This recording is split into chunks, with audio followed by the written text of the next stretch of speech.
let's get some good coverage there of who should be helping us and who should be supporting us. They're the people we need. Let's get them down here. Yeah, we are special people tonight, joined by John Moody and joined by John Mansing. I'm the only country in the world, Australia. Yes. I've just come back from Washington, D.C. Actually, I spent some time in the Pentagon for about a week and done some business, which is really good. And we did some business with the NRO, which is great. So we're powering ahead full steam over here. And we're asking the question, why is America giving guns to Ukraine? And said we've got the United States giving weapons to Ukraine. And by the boatload, but we haven't really got any sort of help in Burma, and we've got more people dying in Burma, well and truly more people dying in Burma than the proxy war in Ukraine. So it's a real conundrum as to what makes something meet the requirements for help. Right. You know.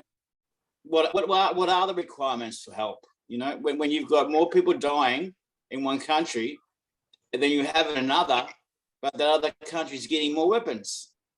It's a strange position to be in, to me. Definitely. Okay, everybody is in right now. So we start tonight our podcast. This is Global Digest podcast for, Asia Pacific region issue, and we are advocating the public around the world. Especially tonight we are going to talk about Coup in Burma and how our international community can support for Burmese democratization movement. So we have a friends from democratic country. I want to share you briefly about up-to-date issue in Burma. So far, over a year after military coup, there were over 10,000 innocent people are shot and killed. And 10,000?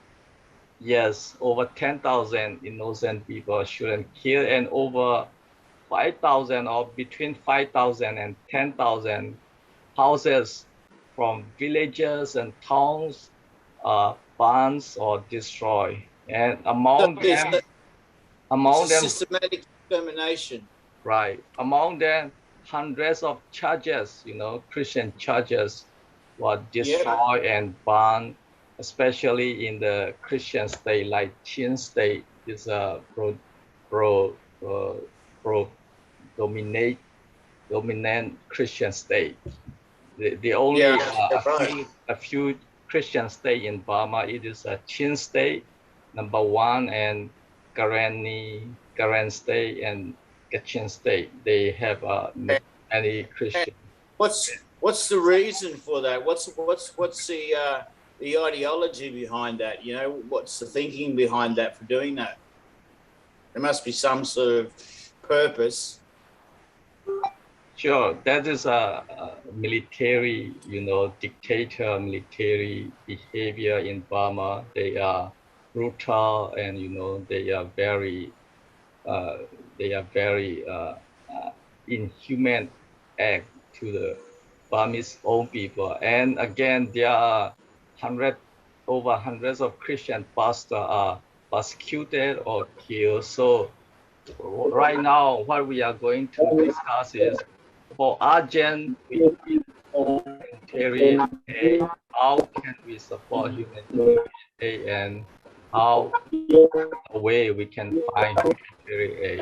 And for long-term democratization movement, we can talk about long-term strategy, how weapon we can support the Burmese pro-democracy activists and who are fighting for military. Is there any way or any,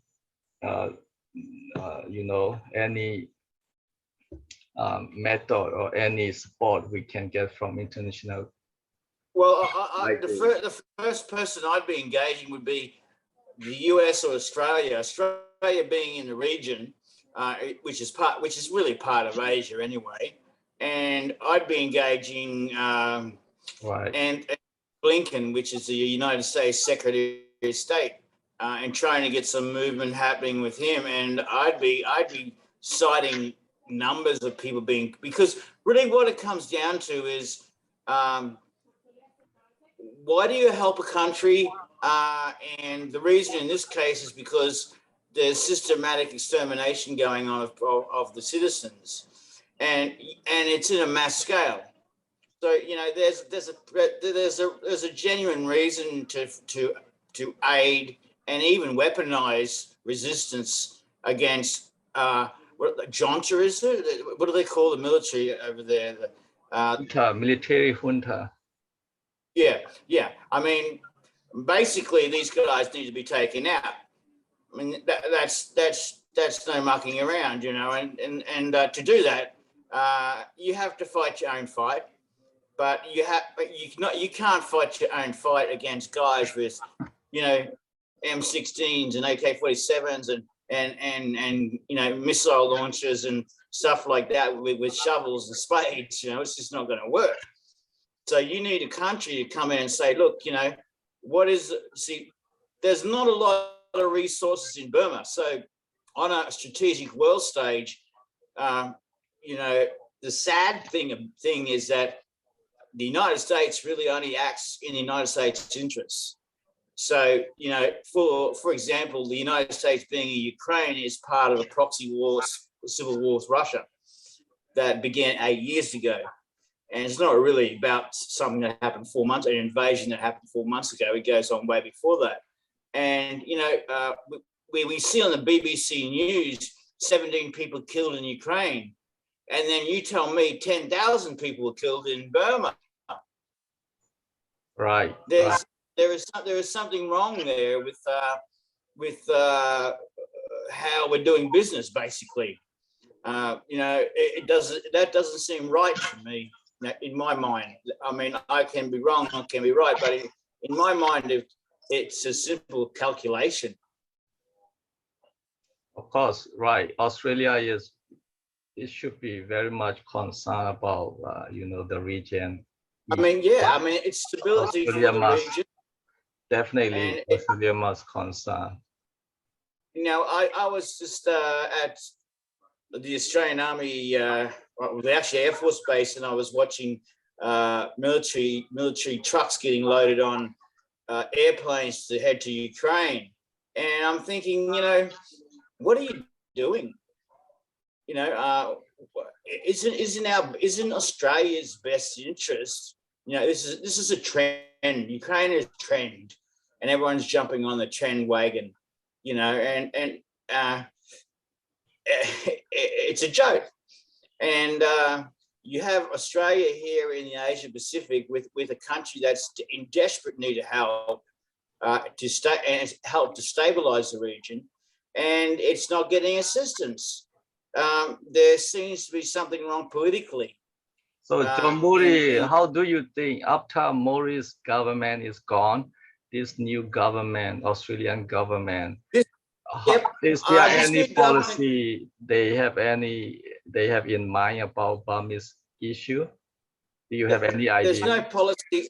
Do you know any Australian government aid possible to humanitarian or even the weapon assistance to Burma? You have any idea, any information? Well, the new government is fairly proactive. I think they're better than the old government. The first day the Prime Minister was in office, he flew to India for a conference for the Indo-Pacific Alliance. I thought that was pretty good. I thought, well, here's a guy.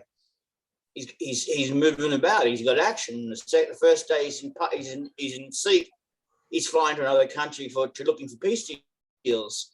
And then he flies to Japan and signs an agreement with Japan to Anthony Albanese, his name is, to align Japanese with military with Australian military, and that's all a really good idea. I totally support that. I think that's a great idea, because the threat of China for us is incredible, and that's our main threat in Australia. So we're looking after ourselves as well. So we've got to watch out for ourselves as well.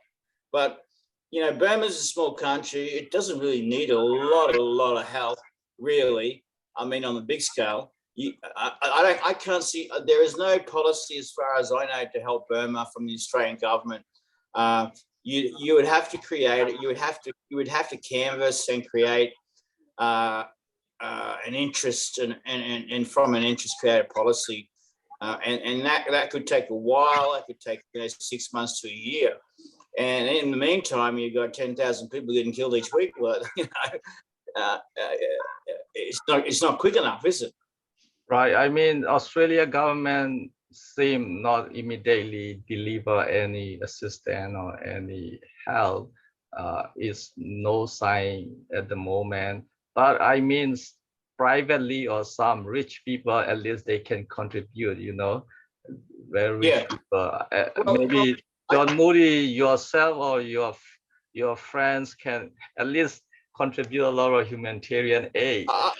I'd have the CIA. I'd have the CIA breathing down, and NSA breathing down my neck so hard.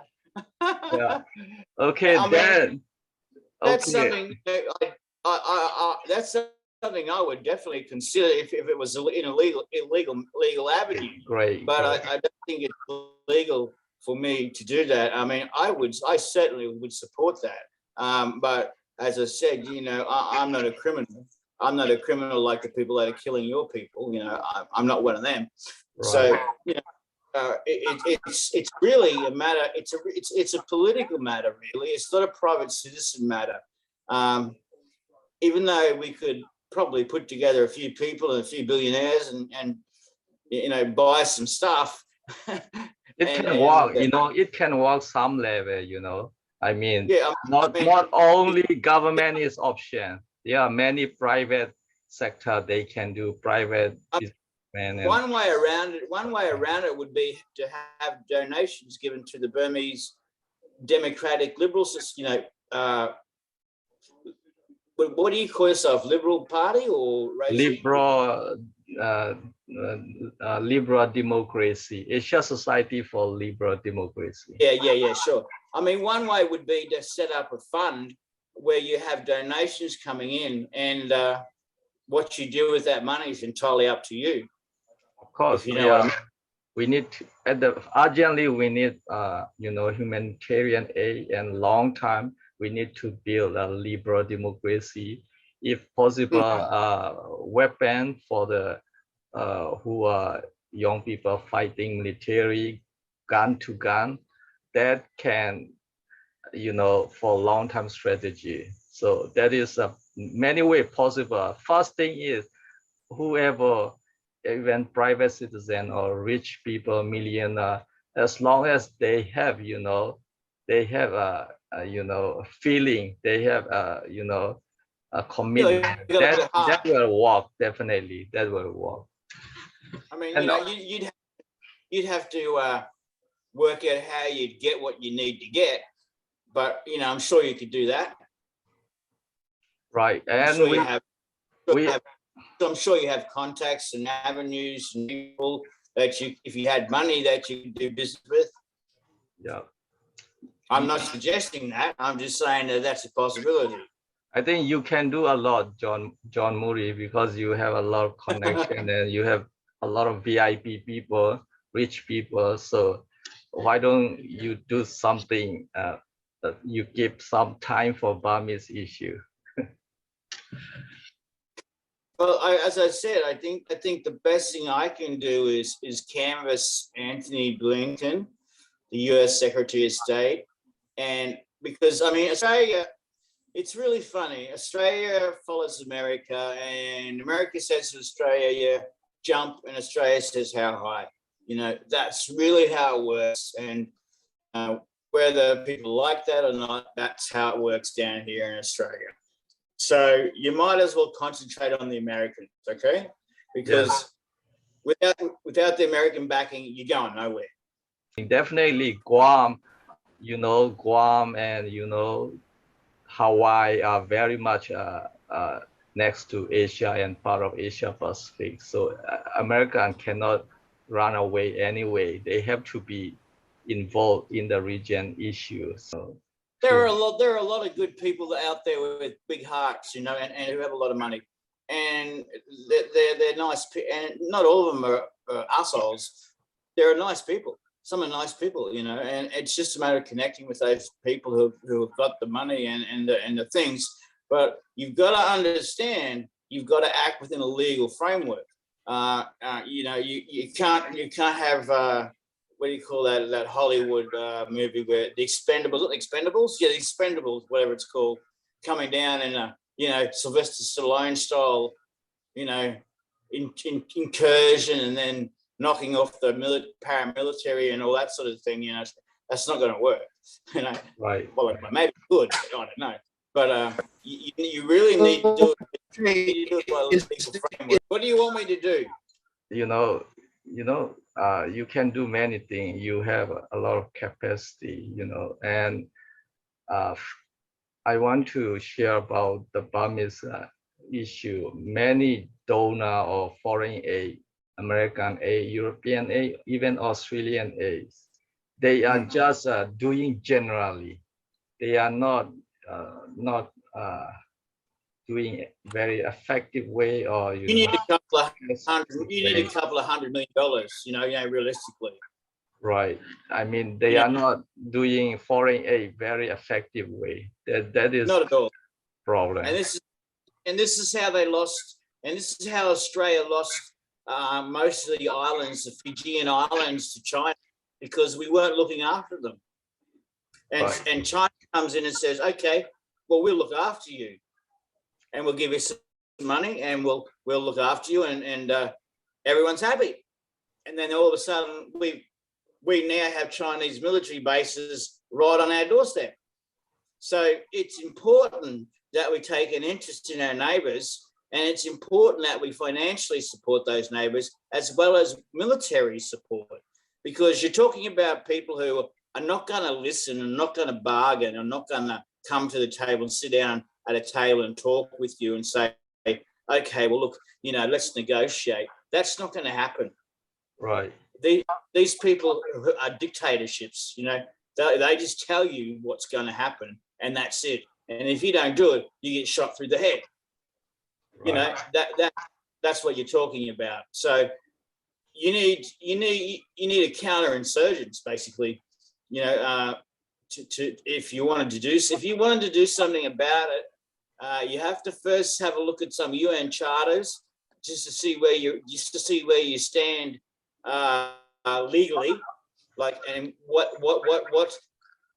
can you, I guess the question is, what can you do when it comes to a point that your government is killing its people in a large amount of numbers with heavy artillery, and at what point does it become legal for the public to become armed and fight back that regime?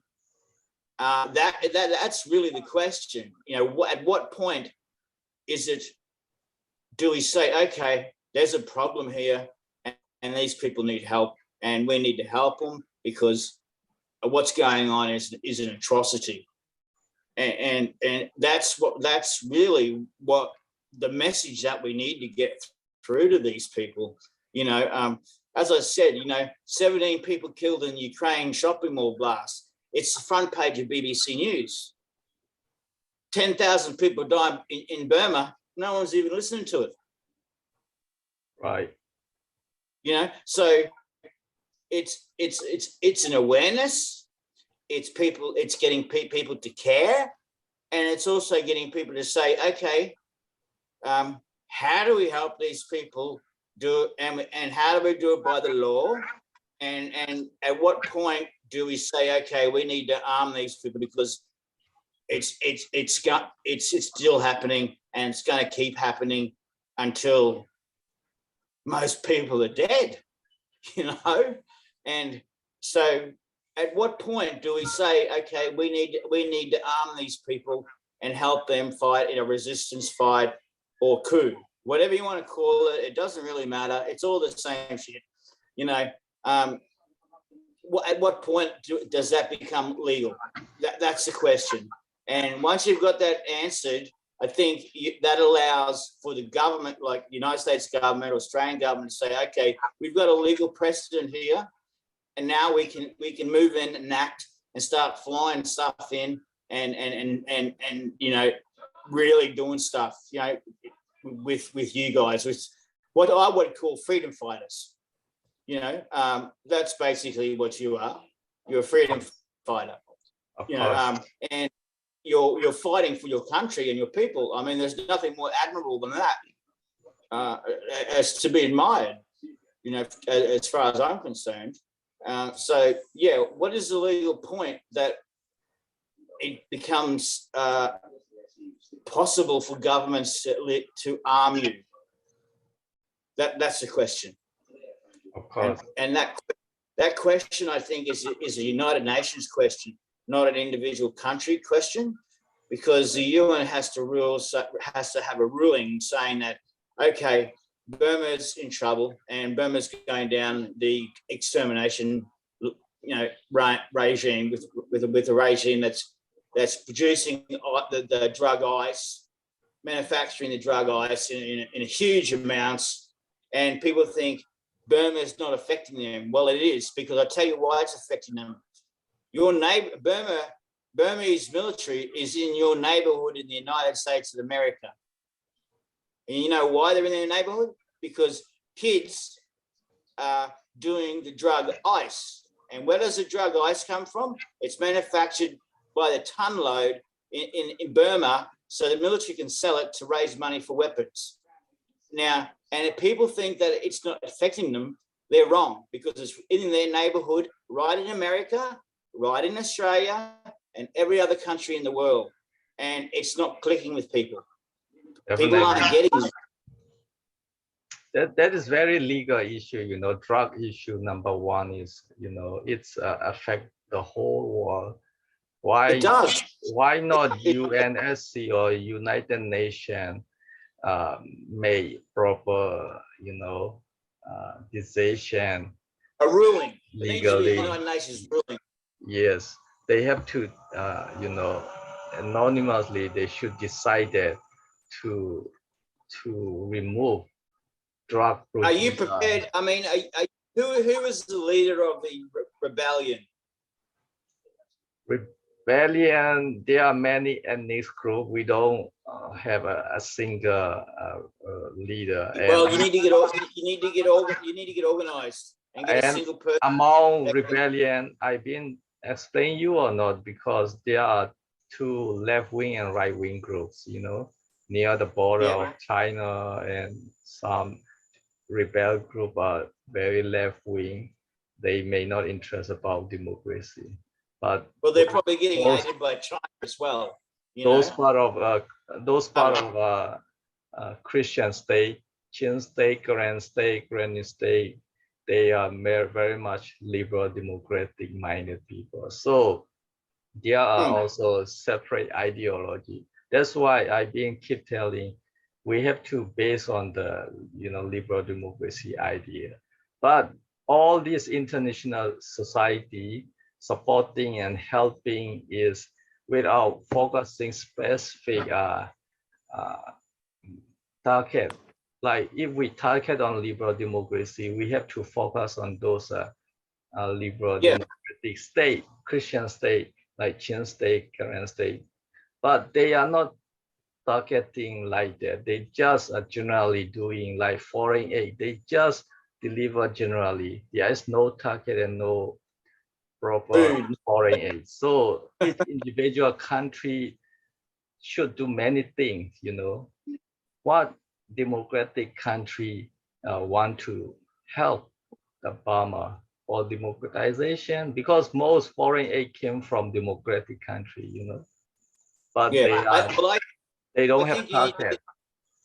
I think you need to get a United Nations ruling, and that will enable countries to act militarily. I can put you in touch with people in the United Nations if you want to front your organization and be the man.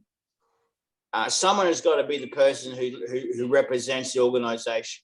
Someone's got to be that person, you know, and you know, they're going to put themselves under a lot of pressure, and they're going to be a target, but for the military, and you've got to have the balls and the guts to do that. And you need one person who can negotiate with the United Nations and speak for all your people, not just some, but all your people. So there's a majority.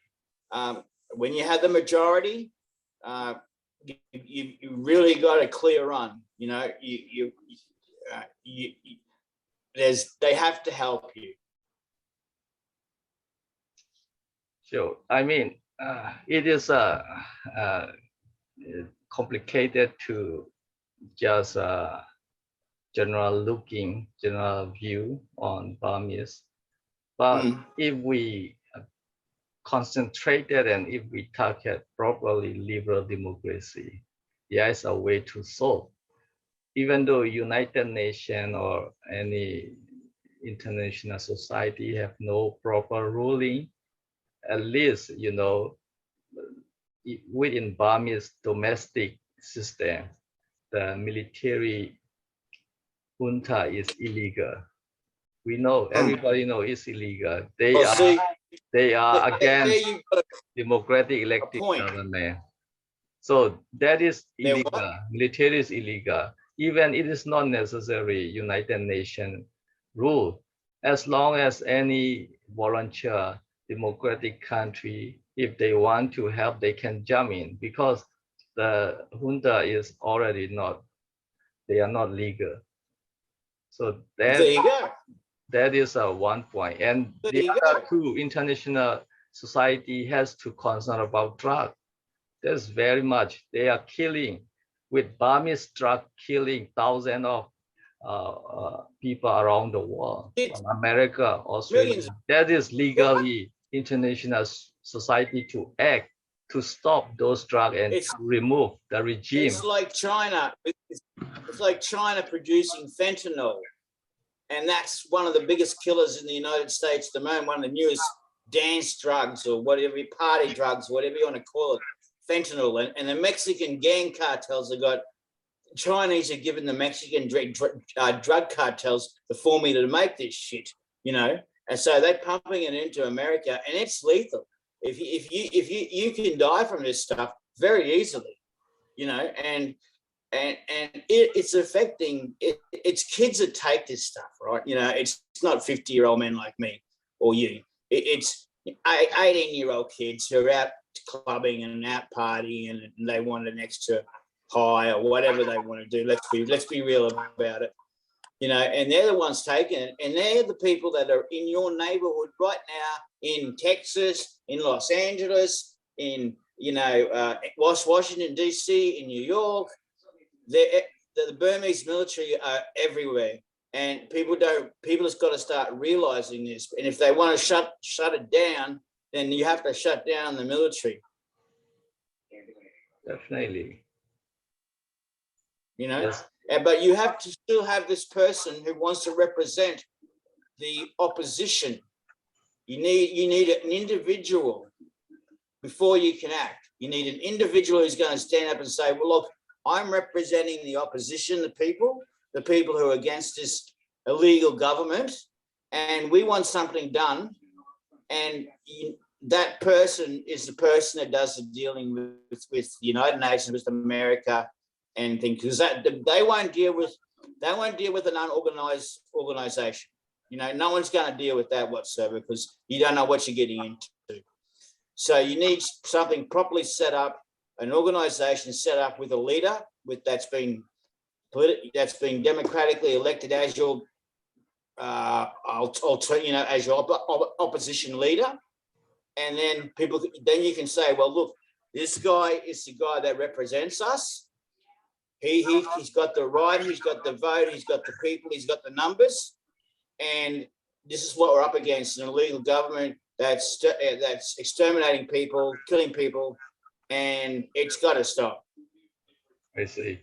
And yes, it's good idea, your suggestion, but in political science, we have a different way of, solving the problem. As you mentioned, Yeah. Well, as I said, opposition, building, yeah. supporting opposition is one way, but it may not the best way for Burma at the moment. Person. Now, when you talk about Yeah. opposition, you can't tell me a person. I mean, that's the first problem. Yes. There's no one there representing you. If Aung San Suu Kyi is still, in active, if she is not get jail or not prison, and if she can move around the world, travel around the world, it will be the best opposition I think leadership. so. I think that would be your best bet. I mean, to Best, try and but it is free her. it is normal, it's normal. She is in prison, she is in the cage, so it's nothing to do with her and nothing to do with opposition anymore, because it's done. The military already, they already, under control. So this method is not working anymore. So we should find alternative way. That's why we are doing public advocacy through our podcast with not only Burmese people idea or Burmese people, interest. You need to create a new representative. You need to create a new person. If she's gone, well, she's gone. There's nothing you can do about that, right? Yes, so forget about Aung San Suu Kyi. Forget about her. Forget about it. It's not working anymore right now. So not at all. So you need a new leader. So that method is not working at all. The opposition method is not working at all. So we have to find other method.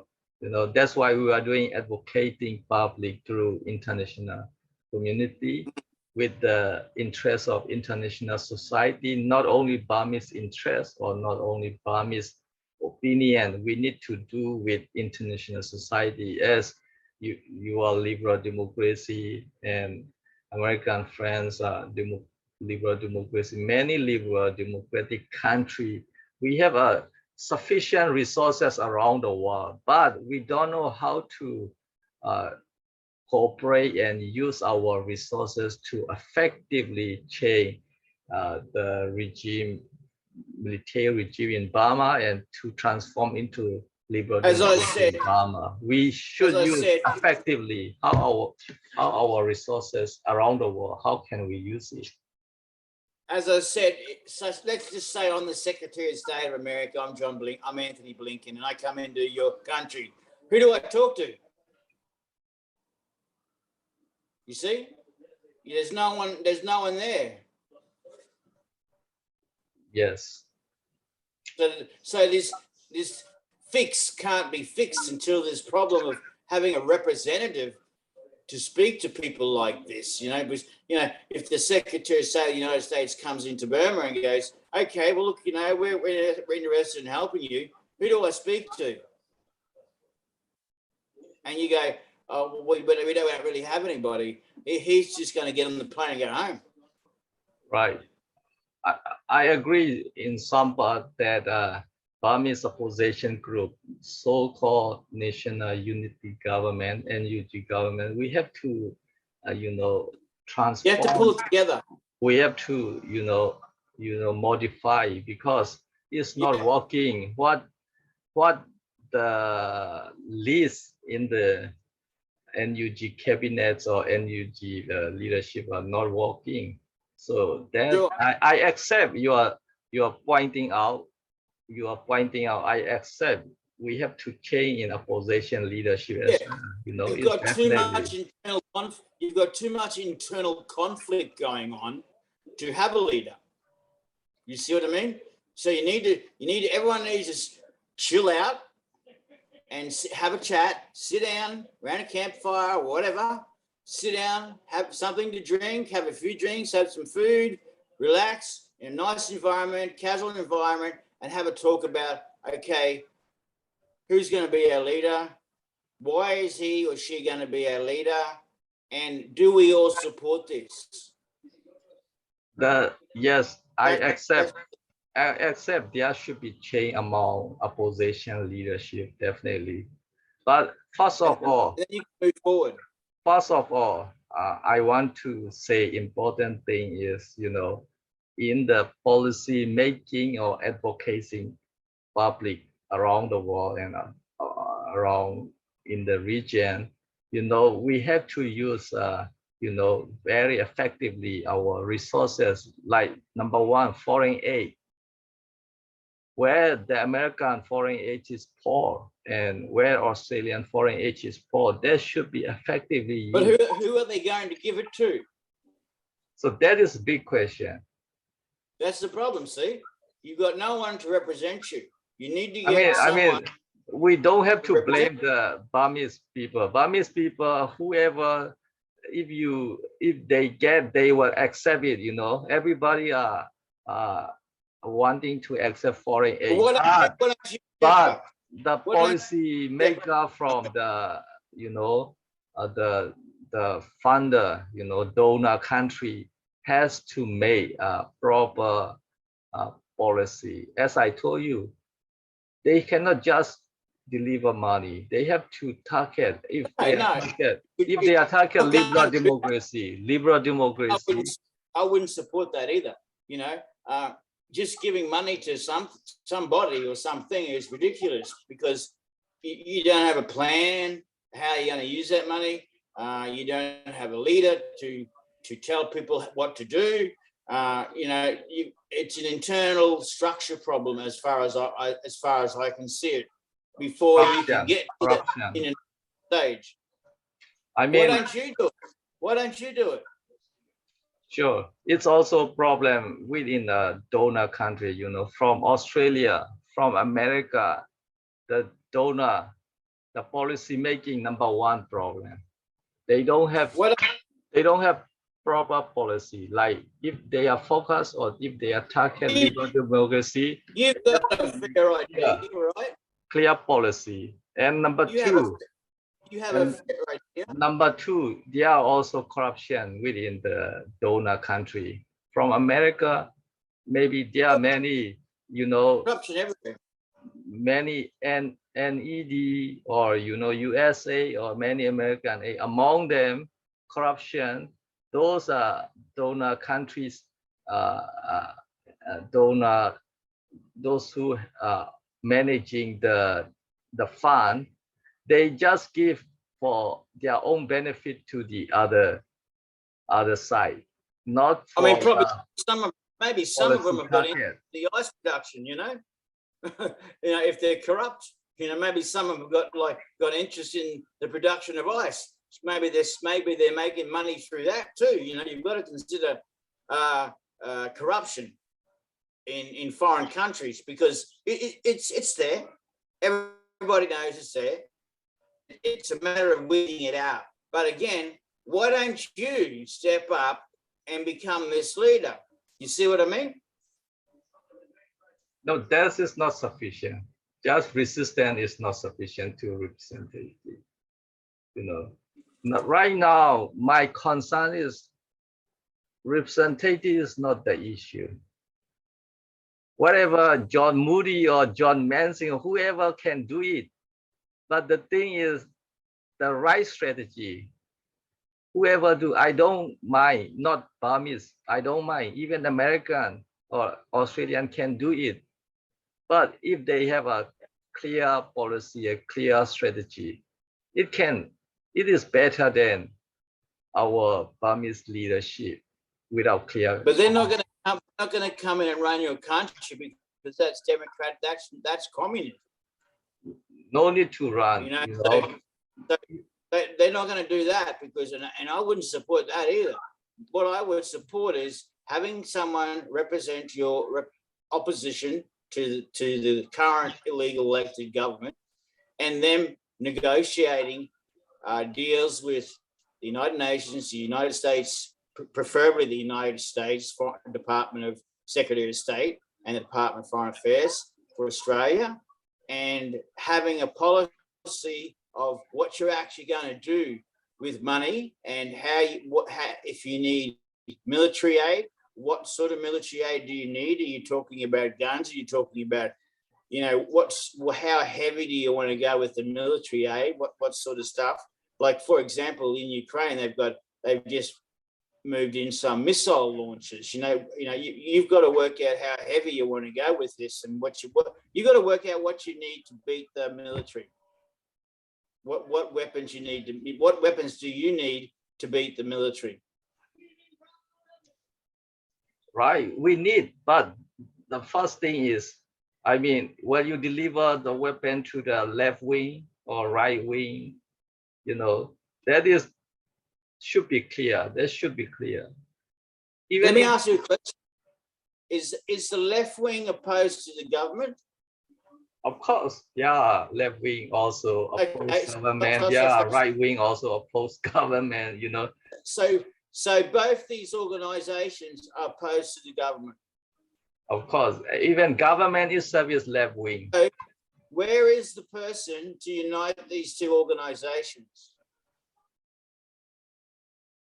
Left wing ideology, right wing ideology cannot be. You're not going to get perfection, right? You're not going to get a perfect state of affairs. You have to negotiate. You're not going to get a perfect. It doesn't happen like that. It just doesn't happen like that. You know, I've been to places where it's terrible. You know, I don't want to get into it, but you may be opposed to some of their beliefs and some of their ideology, but isn't the most important thing to get rid of the military and then work it out between you guys what the deal is, you know? Of course, for me, I will say yes, because we have experience over 50 years and international support over 50 years without clear target. They just donate to all these 5 group or 6 group, left wing, right wings, without clear target. But there was nothing happen. It's like that now, you know, dilemma. So yes, my point is we have to clear target. You don't have to focus everything, just focus one. Example, liberal democracy. I would be liberal democracy. With the group, you start with this group, and after 10 years, 20 years, it will be grow up and it will be properly, you know, reliable and change. And that is international society interest, democratic country interest as well, because they want liberal democracy. Why the donation policy are mistake? They just spreading donation to the all group and without gain. Because they don't give a shit anything. And they're just trying to follow some sort of policy to make them look good as humanitarians. That's all it is. So if possible, right now, even we don't have a Australian government aid or American aid, maybe we can raise some fund from the private aid and we start properly, you know, public advocacy and policy making and coordinating and cooperating with all this issue. And then we slowly, you know, approach to the liberal democracy direction, and then later all this government aid will be also follow us. Yeah, and because we can go for long time policy and strategy making. That is possible. In a democratic society, you have to accept people that are opposed to you, because that's democracy. Democracy is about having your own beliefs and your own opinions and having the freedom to express that. So you're not going to, so with a democracy, you're not going to get everybody on the same page with everything. They're not going to agree with everything. But the one thing that I see that everybody agrees with is the removal of the military. That's where I'd start. That's right. Because that's a unification point. That's right. We can you know, that definitely we are going to target for removing military. But I mean, working with international society, what you want, what Australian want, what American want. Well, Actually, they want to see some sort of, opposition government. So if they're going to come in and knock out this government, who's going to run the country? of course, it's democracy. You want democracy, right? You You want need Burma you need democracy. a prime minister, you need a foreign affairs person, you need all those positions ready and filled to go. Now, this is where you could probably negotiate with your opposition to bring some of those people in, because that's democracy, right? Even though you disagree with them, they have the right to have their own opinion. But if they want to become violent, that's something different. That's not on. But everyone has the right to have their own opinion. Like I have, you know me, I have opinions about a lot of things, and a lot of people hate me, and a lot of people love me. You know, but I have the right to say what I want to say because I live in a democratic world. And you can like that or don't like that. That's your choice. So, you know, I would start setting up a government ready to replace this military. You have to have a government. You have to be organized for people to back you. If you're not organized, then they just it's not going to happen. It's just not going to happen. You have to start organizing, you know, a government. Definitely. And you might have to accept that you might have to accept some things you don't like. Definitely. Because that's democracy, right? But in Burmese case, what the most important thing right now we need is the you know, the think tank policy consultation. Who has a liberal democracy minded intellectual or person? There are many intellectual, you know, there are many intellectual. The Burmese problem is mixed up with ideology and various intellectual. That's why we should not reach the target. We should not reach the target. So right now, the government, even though we form a government, it won't go anywhere because we don't have clear policy, clear think tank ideology. You have to work. That won't go anywhere. So first thing, we need a think tank ideology, clear ideology, and intellectual And you need group. to involve the opposition. We have already, you know, many opposition. That's going to be hard. They cannot go anywhere. They can't go because first thing, we still need the clear, you know, ideology, think tank group and intellectual group. With those group only the government can move on. Sure. You know, they need brain in human, you know, brain. Without brain, your body won't move anywhere. You are going to fall down and you were lost in 2-3 steps. So that's what happened in Burmese group. We don't have brain. The problem is we don't have brain, you know. That's why we are doing advocacy right now, and not just Burmese, with international society. There is not in the capacity of what we are talking about, intellectual capacity. You know, the title is nothing, you know, president, prime minister, minister, position, title is nothing without, you know, brain. I already told you. Without brain, your body will be, you know, fall down after 2-3 steps. So that's why I cannot name. First, we have to develop brain. That's what we are doing. I'm sure there must be a person who's running the show there, who's running your opposition, you know, to the government. We have a body. We have government body, you know. We cannot move Yeah. because of no brain. That's I'm telling you. Yeah, We have well, a government body. We cannot move, you know. There is no you brain. have a situation that you can't fix.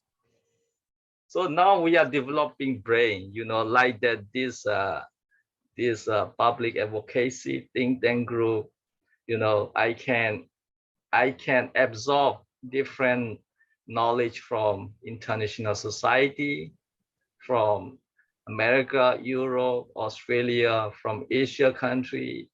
So in that way, we can product a good brain. Then this brain can move the government body.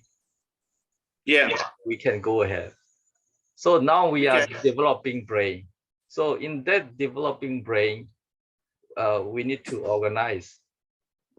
You have very good. I think You have very good you've got a lot of- connection. You have good connection with many VIP, many rich people. Yeah. That can be used for our, brain development. I can influence people, but what I'm saying to you is that you're not organized. Let's start with. So they're not going to. Let's start with our think tank group. Give you money. Let's start with our think tank group and more policy analysis and research with our group. Let's develop our group better and better. Then we will develop the brain that can move the government body. So let's. I've got a good idea. Why don't I have a chat to some people at Harvard University who are political professors, you know, and political scientists, and then have a chat to them and see if we can work something. See if we can work some sort of organization out. And then once we've got that organization, I can then start approaching people. But I think people who are political scientists and people like Harvard's a very renowned university, you know, everybody knows Harvard. And these people may have ideas and suggestions for you to take it to the next level to get organized. So why don't we start there? I do talk with many professors from China, America, Australia. Australia, I know one of professor, and we will podcast it again. They're not much. Europe, America. The only people that people are going to listen to, and I've been through this myself the hard way, the only people going to listen to it if they're Harvard graduates. I'm telling you straight up. Everybody else doesn't mean shit. Doesn't matter who you are. You can be the king of Australia. It doesn't matter. You know, Harvard is where you got to start. Not Cambridge or Oxford or any of those places. Harvard is where you got to start and get that interest and that swell. Not only that's the only place. Not only those prestigious university, but it's also necessary if their field is related to Burma or if they are interested in Burmese issue, Burmese politics, or there's only one way to Asia find Pacific region, you know. There's only one way to find that, and that is to ask them. I've been talking many times with a prestigious university, but many professors, they decline because they are not expert on Burma. So that's your problem. Sir. That's not working. So we have to work who are expert on Burma, who interest on Burma, who know about Burmese and Asia Pacific region. That is starting point. So we are doing advocating, we are doing think tank, and you see already, you know, a lot of podcasts with many scholars. So we have to keep doing it. And then we will reach very good level of the brain development. Quick look now at Harvard and some of the people that I know. I think there's 3 or 4 people there that could be a help to you, and that seem to be a special. That's good. Region, you know. That's good. Maybe I do a letter of introduction to them and then start from there first and then get some guidance, you know. We need guidance. Definitely. Cooperation, collaboration, guidance, and consultation. We need many things, you know. And see, once we got that guidance, we can move on to the next level. Sure. And, you know, this is a process of getting to where you want to get to, you know, it's not just going to happen overnight. It's a process. So we go to Harvard, we get someone who's an expert on Burma and Asia relationships and get them to form some sort of policy. We then can take that policy to the government and say, look, this professor from Harvard, and they're going to go, oh, well, okay, right. They're going to take that very seriously because it's from Harvard. You know, the name talks, bullshit walks, you know, and that's how you do it. Definitely, it's a good idea. I mean, we should study, and definitely we should do that. And what we are doing is developing the brain, you know, government body. The brain, we need the brain right now in Burma. You see, a lot of people from Harvard, they advise the American government. You know, they're American government advisors. Now, if you get someone who advises the American government about Burma, you're on a winner. Of course. I mean, not only professor, there are many, you know, experts like in Asia who even a professor who never been in Asia, we cannot expect anything from them, you know. Even they are famous. Like if I was, my advice to you, if you want American help or Western help, is to stick the hell away from China. Stay away from them completely. You know, if the Western civilization said that you'll have an interest in China, they're just going to say no. Sure, definitely. We should organize more. You can input more intellectual, and also John Mansing can also input. First of all, right now, John Moody, do you able to sponsor something financially to our group? No, starting with this think tank group. Put it on paper, send it to me, and let me have a look at it. Show me what you mean. Write down exactly what you mean and how you want me to help you, and then I can take it to my board, which is how we work. You know, we're a democracy. Our company is a democracy. Everyone has a say, and then we'll see what they say. And if they like it, well, they like it. We can help. You know, but we're not going to be doing anything illegal or anything like that. So we've got to check that out first with our governments. And, you know, put it on paper, put a request basically in to Pacific Joint Space Facility, put a request in and outline all the things you need and want and how they're going to help you. Yeah. Definitely. If we have fun, we can do more things, you know, even the think tank group or, you know, any consultation, any expert, they cannot just go and do anything. They need some kind of, you know, a kind of support. Yeah, you need to have a few things in place. You know, you need to have a few anchors, and from there you can start building. But yeah, I'm going to have to wind this up in a second. Let's start with that.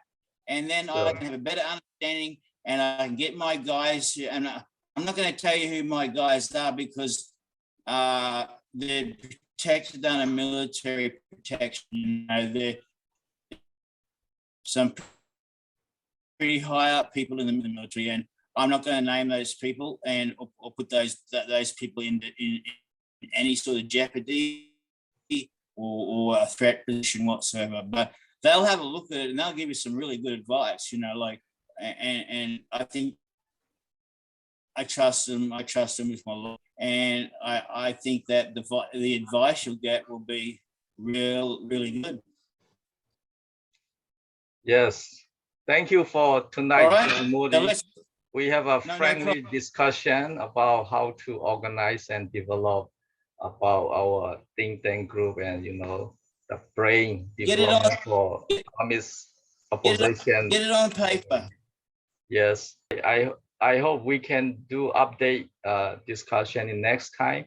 Maybe that time John Mansing can speak out at the time. Yeah, Now yeah. his connection Well, is I was so bad, so we cannot able to hear from John Mansing. Maybe next time, John Mansing, you can talk with us. Well, hoping for Zach De La Roca from Rage Against the Machine to be on as well. So I'm going to try again with that and see if we can get some real international support happening here. Thank you very much, John Moody.